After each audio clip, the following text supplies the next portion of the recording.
Assalamu alaikum.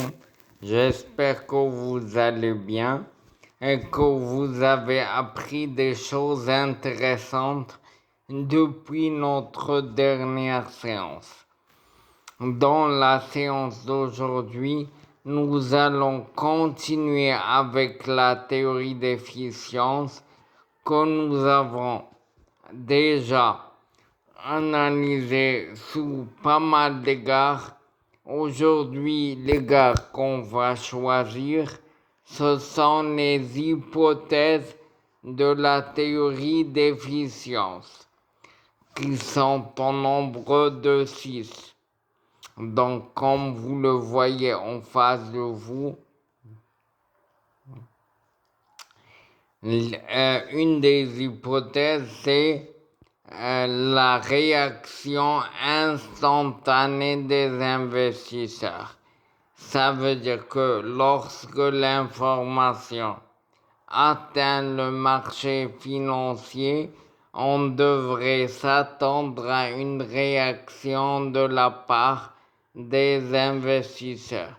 Il y a aussi parmi les hypothèses l'absence du risque de contrepartie.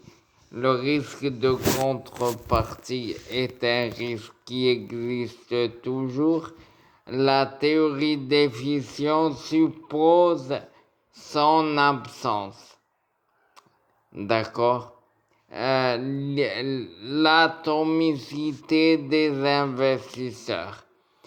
L'atomicité, c'est-à-dire que le nombre des investisseurs est très grand.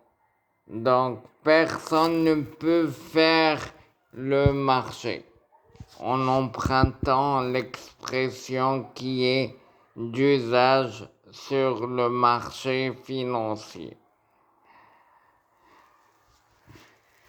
Libre circulation de l'information. Donc, sur le marché financier, l'information circule librement.